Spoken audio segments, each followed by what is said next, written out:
Alright, Travis Wayne Goodsell. This is for Mormons. Remember, I was born and raised Mormon, almost 50 years Mormon. So I know everything about Mormonism.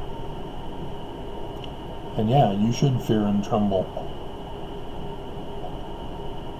I'm going to read a prophecy by Heber Kimball, quote-unquote prophecy.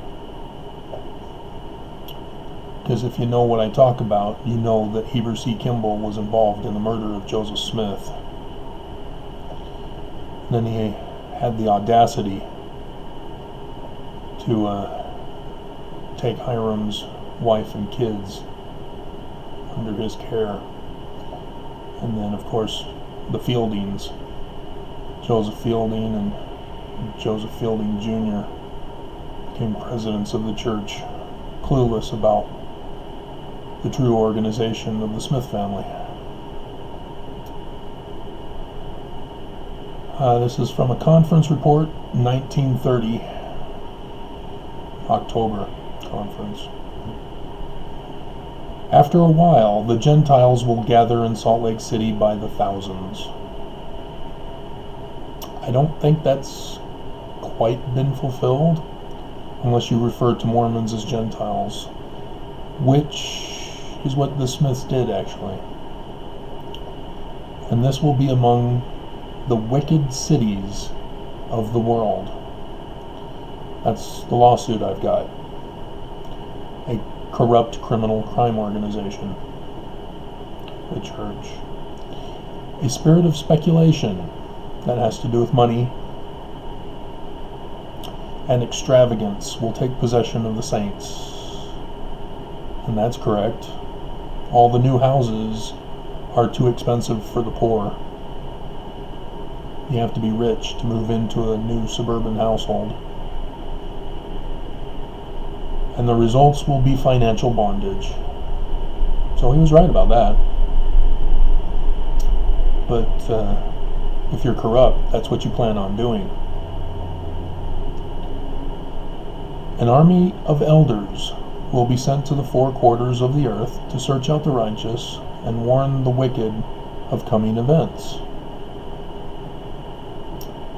And unfortunately, the missionary program is a pyramid scheme scam. So when the church talks about gathering the elect, they're ordering Mormons to be a part of the pyramid scheme. Recruiting to get recruits, to get recruits, to get recruits. All kinds of religions will be started. All kinds of religions have already been started in his day. And miracles performed that will deceive the very elect. Mormon boys from Rigby, Idaho created TV. Is that what you're talking about? If such thing were possible. Persecution comes next. And all Latter-day Saints will be tested to the limit. Yes, you're being tested right now. One of your own, me, is suing the church. Not the religion. The organization, the corporation, for treason, for war crimes, for RICO, for bigamy. And if you have been to your temple lately, notice the change in the law of chastity. They're promoting polygamy again. Because what is according to God's law? Section 132, which was put in by Brigham Young. Then if you'll also notice in the last October conference, Dallin H. Oaks thought he'd bring up polygamy on 2 separate occasions. They're planning on bringing it back soon, preparing Mormons for this, which means they know what's about to happen. And they're not warning anybody. Brigham Young, when he started polygamy, there were a whole bunch of good men in the church who didn't get a wife. So what did Brigham Young do? He built a brothel, which he himself also used.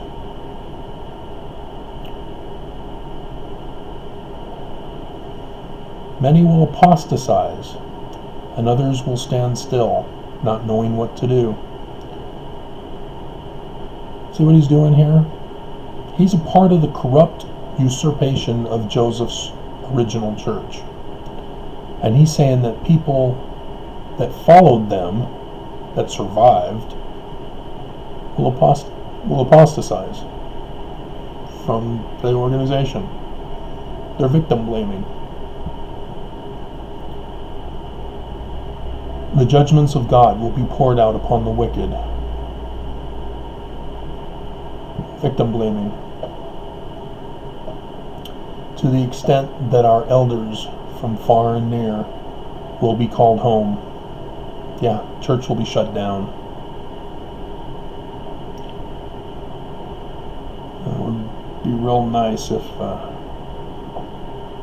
the lawsuit will get going real quick here.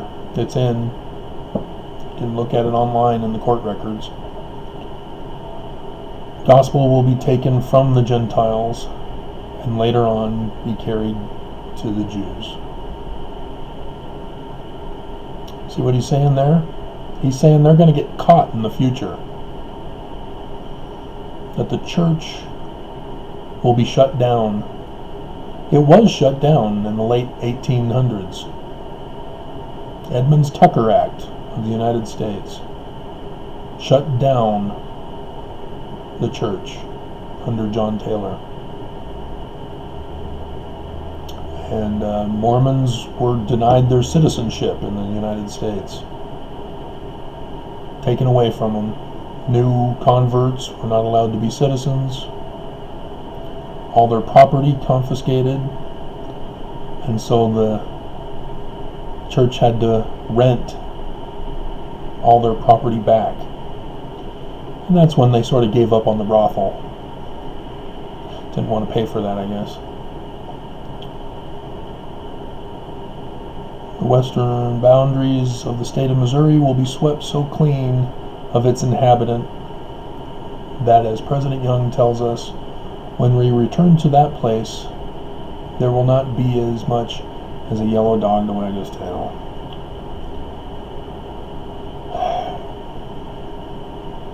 The saints will be put to the test that will try the very best of them before that day comes.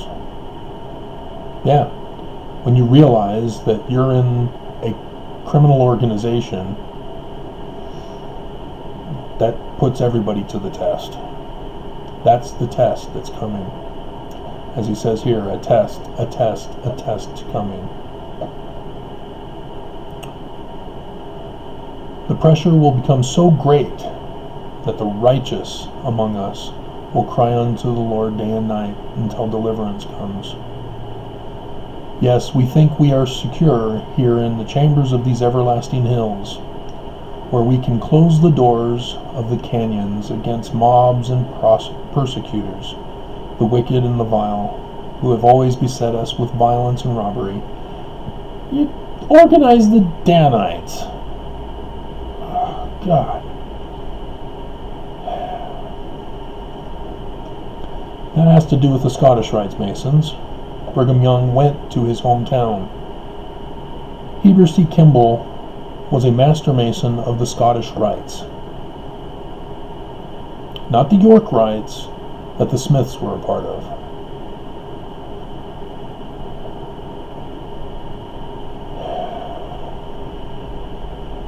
And so, yeah, they wanted revenge on Joseph for that reason, because of what happened with their giving aid and comfort to William Morgan and resulting in the destruction of the Scottish Rites Lodges. So yeah, Brigham Young and Heber C. Kimball had an axe to grind against those who caused that.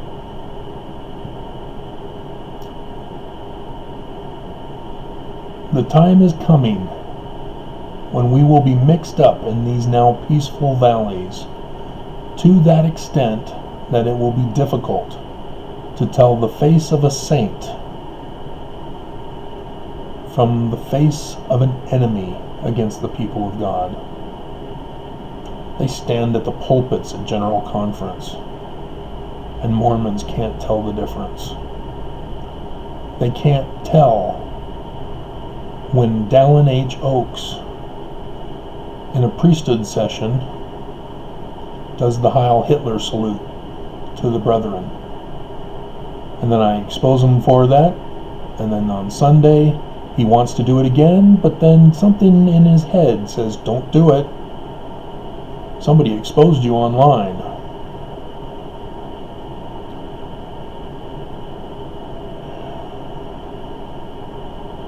Then is the time to look out for the great sieve.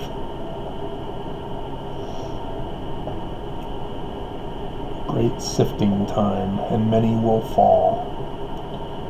And so that's what I'm here to talk to you Mormons about.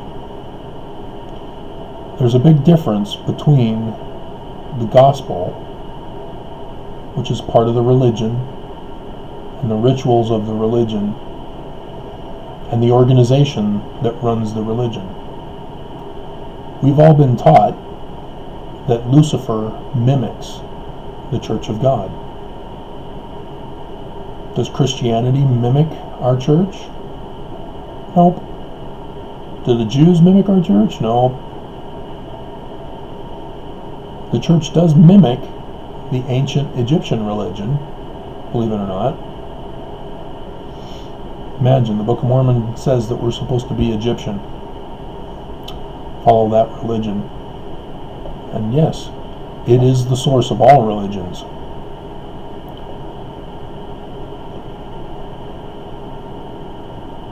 And so, how do you Mormons claim to know truth? You quote from Moroni, chapter 10, verses 3 through 5. And you leave out words, or you redefine words, so that it fits your narrative, or the narrative we've been told. Because what does Alma 32 talk about? Starting in verse 28. It talks about the seed being the word. And you're supposed to produce fruit from it. How do you do that with word? Simple. Ever get a thought in your head? Ever get an idea? What do you do with that idea? Do you just say, yeah, I got an idea? Go around telling people for the rest of your life, yeah, I had an idea once. It was a great idea. The best idea ever. Everybody's going to think you're crazy. Why? Because you've got no fruit to show it. That's right. You've got to make it flesh. You've got to make it physical. You've got to make it real. Ideas are nothing. And so everybody thinks that, oh, I got this feeling from the Spirit, and I know the truth now. No, you don't. You didn't make it real. You make it real, then you know the truth. You know that that idea, that revelation you had, was true. Because it's now made flesh. Because if all you're getting are feelings, feelings are either positive or negative, yes or no, which automatically disqualifies them as legitimate. They're fallacious, they're unsound. That's why you can't trust feelings. Once you produce something real and tangible, then you know. And that's the Mormon doctrine, guys. It's right there in the Book of Mormon, right smack in the middle. And the rituals, like I said, all from the Egyptian. minus the Freemasonry of the Scottish Rites, of course.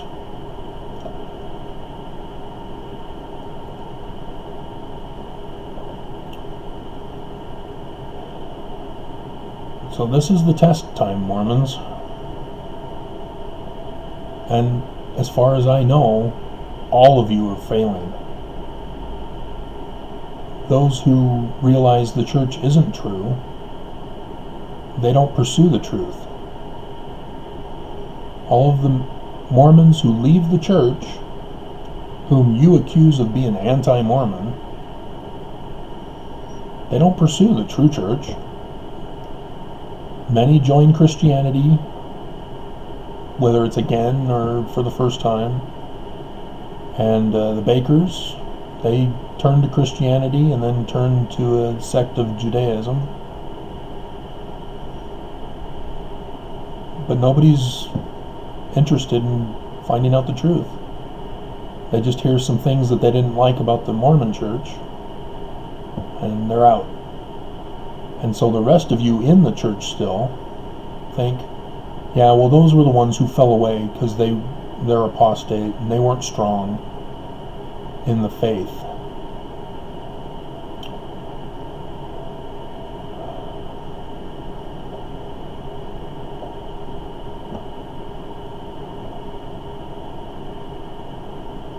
If you've never seen Jesus Christ, why are you getting up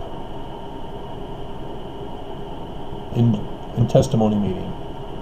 Which, let's see, tomorrow's Saturday, so Sunday, that's the first. That'll be fast and testimony meeting. Mormons across the world will be getting up at the pulpits and saying, I know Jesus Christ lives. And you'll be lying. Or as the Ten Commandments calls it, bearing false witness. You don't know. You did not see him in the flesh.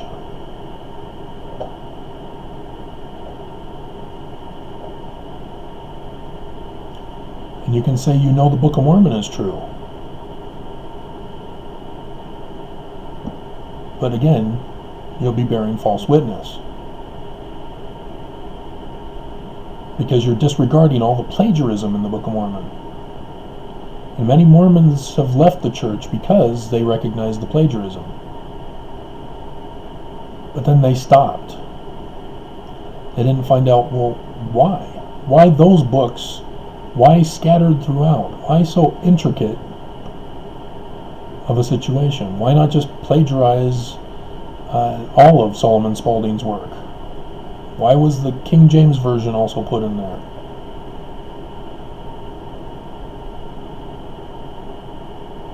And if you don't know about William Morgan, his 2 books were also in there.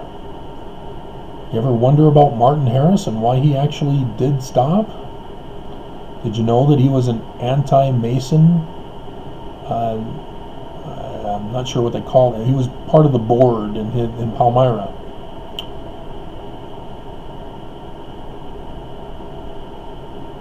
And yet they still went to him because he had the money to publish the book.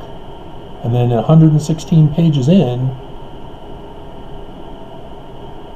something happens. Joseph Smith's firstborn dies. They go to the Methodist church. They get kicked out of the Methodist church because he was thrown in jail for glass looking at rocks and hats.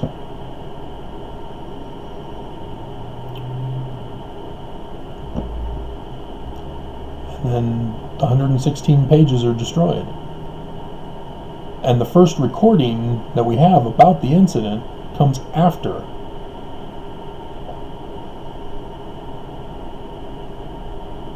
And it talks about chastising Joseph, which is interesting. And if you've read my book, you understand what I'm talking about, because it's Smith Sr. chastising Smith Jr., his son. Because the Smiths had a coppersmith shop on their farm. And instead of Joseph doing the work at the farm with Martin Harris, he took Martin Harris all the way to Harmony in Pennsylvania, to the east, southeast.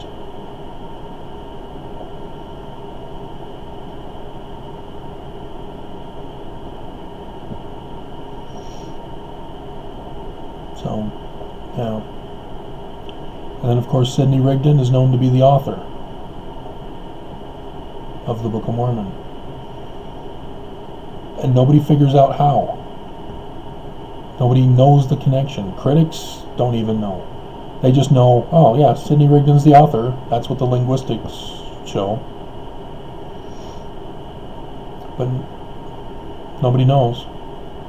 You know, Sidney Rigdon and he had access to the Spalding manuscript, and people have identified that they were in Pittsburgh, which was directly south of Harmony.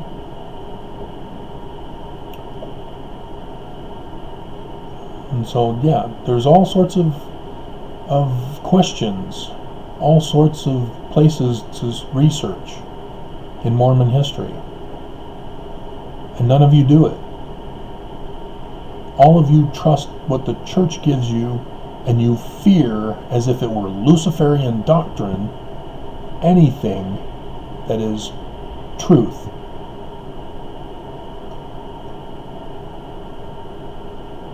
That Joseph Smith was in jail in 1826. They found the court records. It's documented evidence. And yet Mormons, you refuse to accept it. You just dismiss it. Carry on. You don't want to hear it because you don't understand it. And you fear what you don't understand. You shouldn't fear the truth.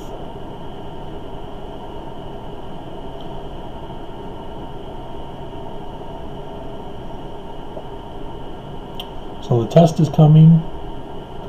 The test is here. And it would really be nice if there were some Mormons who didn't fail this test. Because the Book of Mormon makes it very clear. The end of the Jaredites, who survived. One individual, Ether, to write the history of the people. The end of the Nephites. One person survived to tell the history of the people. Book of Mormon makes it very clear, the warning to America. So far, I am the only one to make a record of the destruction of the people.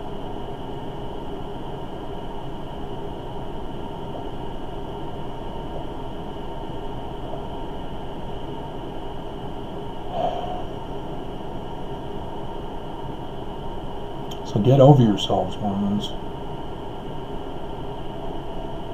You need to find the truth. And I've been telling you guys what the truth is, but you guys don't care. You don't listen. So I'll see if I can word it in a manner which will catch your attention. I know YouTube is shadow banning me, and they're gonna censor me to kick me off of making videos on the 10th of December or sometime thereafter at their choosing.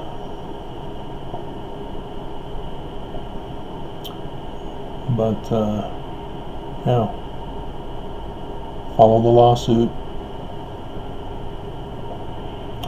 Follow me on Amazon. I published the books. The Real History of the Book of Mormon, I think, is the collection of the shorter books that I wrote. That's the way I do it. I'm trying to set up things to start publication again in January, if we're still around. Doesn't seem like it, because Trump's not gonna just go to quit and leave the office and go to jail for all of the crimes that are waiting for him to be prosecuted for. He's already got a path from Putin, a ticket from Putin to go to Russia. And he's not going to just leave America to heal itself. He's already set it up so that America will be destroyed. YouTube, for example, with their censoring on December 10th. My website did it to me on the 1st of October, the day after I first filed, interestingly enough. So, yeah, we're at war. We're being surrounded, thanks to the internet. And they're just waiting to pounce. Waiting for that signal to strike and attack us. So, yeah. So where is that priesthood that was supposed to save the Constitution? It's just me and the lawsuit, I guess. Because it ain't Mitt Romney. There ain't no other Mike Lee. Definitely not Mike Lee. So, you were warned this whole time. You just chose not to see it.